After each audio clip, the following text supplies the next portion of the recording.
นี่ครับหน้าโรงแรมเตรียมออกเดินทางได้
อ๋อครับต้องขึ้นไปชั้นไหนก่อนครับมันมี6 ชั้นขึ้นไปทุกชั้นสกายวอล์กชั้น 3อ๋อ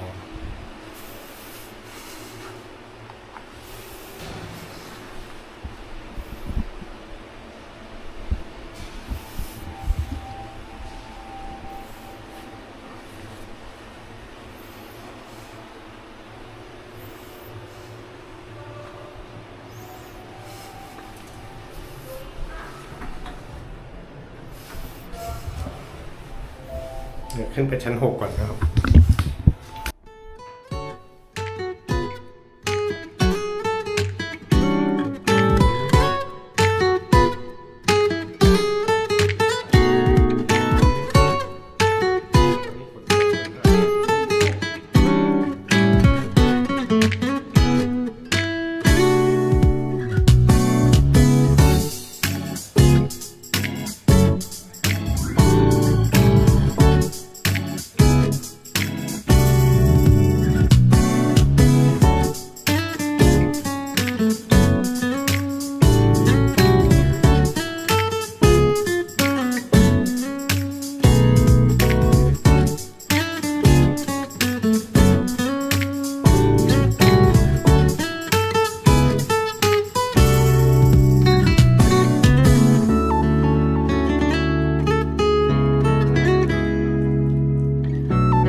ก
็ลุยฝนมากันนะครับโอ้โหน้ำตกเฉลิมเกียรติร.9นะครับ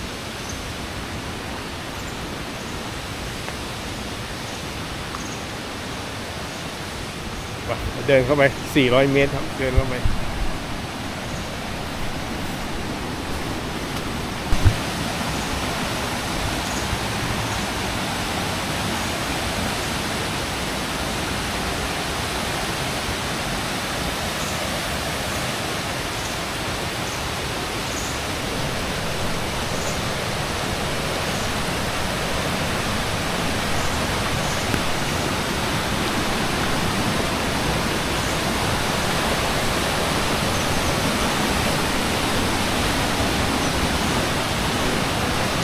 คาดมากเลยนะครับโอ้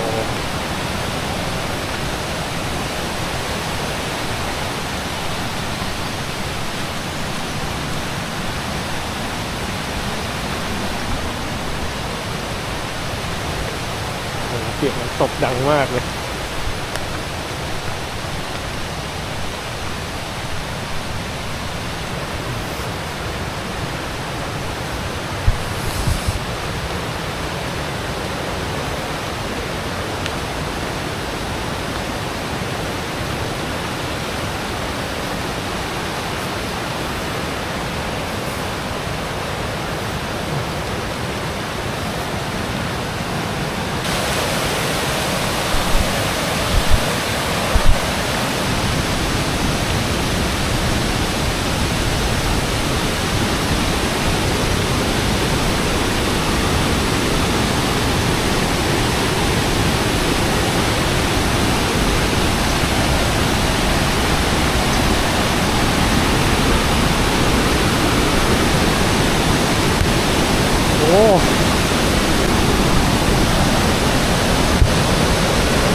ต้องมาสัมภาษณ์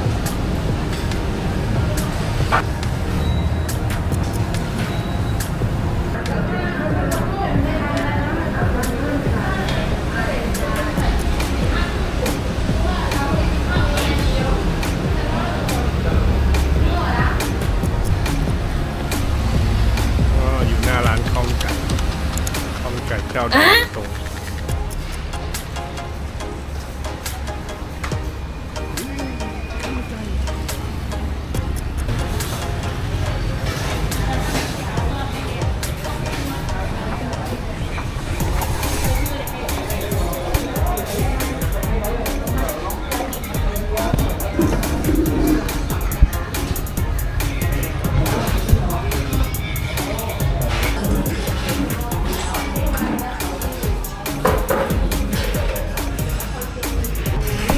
อย่าง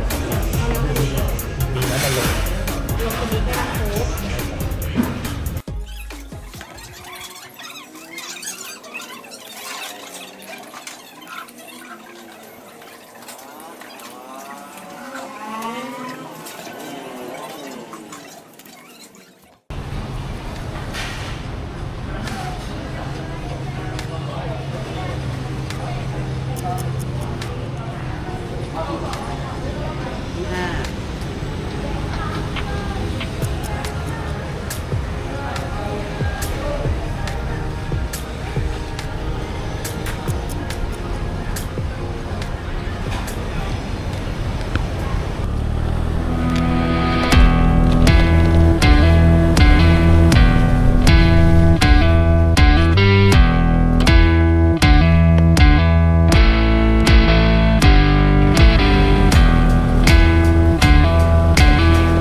สวัสดีครับครับ ก็เจอตลอดจะมาเจอตรงช่วงตรงนี้ครับแต่ว่าผมเปลี่ยนแต่เช้าแล้วผมขึ้นไปอายเวงแล้วก็ไปลุยแล้วก็กลับไปอบผ้าแล้วก็ออกมานั่งพักอยู่ที่ปั๊มปตท2-3 ชั่วโมงเดี๋ยวแดดออกเดี๋ยวฝนตกเดี๋ยวแดดออกเดี๋ยวฝนตกจะลุยมาหน่อยเดียวเองครับเราจองมาที่เราเลื่อนไหมเมื่อวานใช่ครับโอ้ยก็มีอาหารเช้านอกโอ้ยที่เราจองไว้ใช่ครับอาหารเช้ายกเลิกไปแล้วครับอาหารเย็นอาหารเย็นครับแล้วก็สั่งมาแล้วก็ต้องวันนี้วันที่16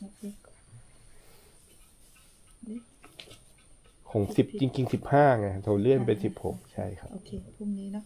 169เนาะ1669ครับครับเบอร์5ครับก็เวลาตรงเนี้ยที่ตรงอะไรนะต้นขนุนนี่คือบันไดปุ๊บเลี้ยวขวาก็เบอร์5ก็จะอยู่ที่หน้าต้นมะม่วงเนี่ยจะมีไฟเต็นท์ด้วยค่ะเดี๋ยวเราไปเต็นท์ให้เฮ้ยชาร์จแบบที่นี่ชาร์จแบบที่นี่ไว้ส่องในเต็นท์มันมืดเพราะว่าเราใช้โซลาร์เซลล์ไม่มีไฟฟ้าตรงนี้โอ้ยน่ากลัวจังไอ้แดงแหมพอคดแดงใจเย็นๆนะ แดงไม่เป็นไรถ้าไม่ยื่นมือให้มันไม่เป็นไร โอ้ ครับ ดูดินี่ไว้ส่องในเต็นท์ อ๋อครับ ตอนเช็คเอาท์ก็เอาไฟมาคืนส่วนกลางบอกเบอร์5เช็คเอาท์แล้วก็เราจะขึ้นปูนงเหรอคะ ใช่ครับ ก็นี่กลางคืนก็เดินผ่านบ้านเนาะห้องน้ำก็คือนี่อาคารหลังนี่แยกชายแยกหญิง บนหมอนนั่นมันจะมีผ้าเช็ดตัว ครับ ค่ะ แล้วก็ถนนดินหน้าห้องน้ำเนี่ยเดินเหมือนตัวแอลเลยไปสุดทางดินตรงที่มีหลังคาไกลๆตรงนู้น ไปไกลตรงนู้น ซ้ายมือทางขึ้นเลย อ๋อทางนู้น ค่ะเหมือนเราเดินถนนดินหน้าห้องน้ำเดิน บ ขึ้ น น นี้ครับบนนี้ อ๋อ เดินถนนดินหน้าเดินขึ้นไปเรื่อย ที่มี ๆ ต้นไม้ใหญ่อ่ะ แล้วก็มีหลังคาเพิงๆงั้น ภูเพิงนู่นซ้ายมือ แล้วก็ต้องเดินขึ้นไปข้างบนอีก ค่ะ นะ ก็มันก็จะขึ้นมีทางชัดเจนที่ลูกค้าเดินจนเป็นทางนะค่ะ ก็ ครับ ก็คือซ้ายมือมันมีขั้นบันไดอยู่ก็ แล้วข้อห้ามข้างบนต้องอะไรบ้างไหมครับ มีข้อห้ามข้ออะไร ทิ้งขยะ โอเค แต่ก็ใช้ไม้เซลฟี่ถ่ายเดินถ่ายแล้วได้ใช่ครับ โดนก็ได้ โอ้โหไม่ได้เอามาครับ โอเค ครับได้ครับขอบคุณจังครับได้ครับ ชาร์จแบตไว้ เบอร์5ตรงหน้าต้นขนุนหน้าต้นขนุน มะม่วงนะ มะม่วงนี่นะครับ ที่หน้าเต็นท์จริงๆเหรอลูก อ๋อครับ แต่ก็ทางดินห้องน้ำก็อยู่ทางด้านห ไม่ ลัง เราก็ลงมาทางปูนลงมาบันไดเดิมแล้วก็ผ่านบ้านไป อ๋อเข้าห้องน้ำตรงนี้ เดิน ได้ ทางปูนดีกว่ายังไม่ปิดนะ มันจะเป็นอีกหลังนึงห้องน้ อ๋อค ำ รับ เอ็นที่อยู่ไอ้หลังนู้นนะก็คือห้องน้ำข้างหลังเนี่ย อ๋อ เห็นไหม อ๋อตรงนี้ ครับ แต่ก็เดินทางนี้ก็ได้ใช่ไหม เดินตรงนี้ก็ได้ อ๋อ ได้เดินทางนี้แล้วก็เลี้ยวซ้ายแล้วขึ้นบันไดไป แต่ก็คือก็ค่ำๆมืดๆก็เดินถือไฟไปอาบน้ำอะไรได้อยู่ ได้ ใช่ ครับ อ๋อครับอันนี้ปิดยังไงอะครับ ตรงกลางไหมตรงกลางตรงที่มีถุงไฟอะ ตรงกลางที่มีปุ่มไฟหอยตรงไหนเนาะนี่นะ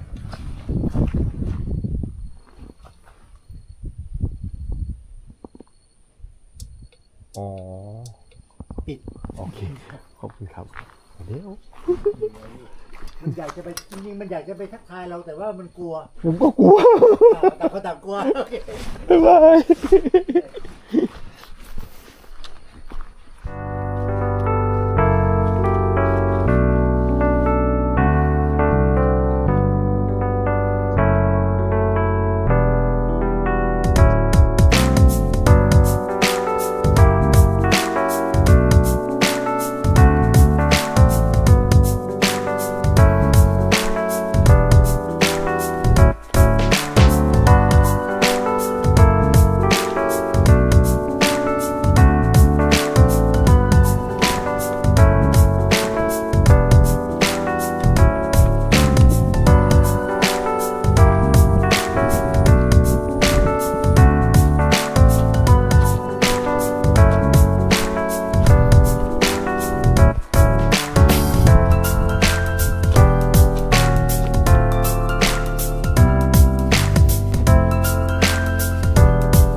รีวิว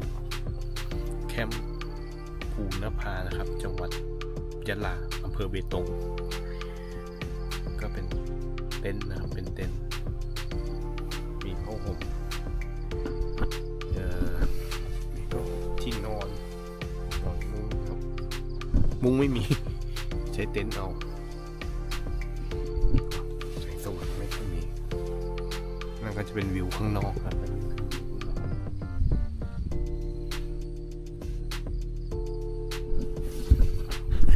วันนี้ว่าทั้งแคมป์น่าจะมีเราอยู่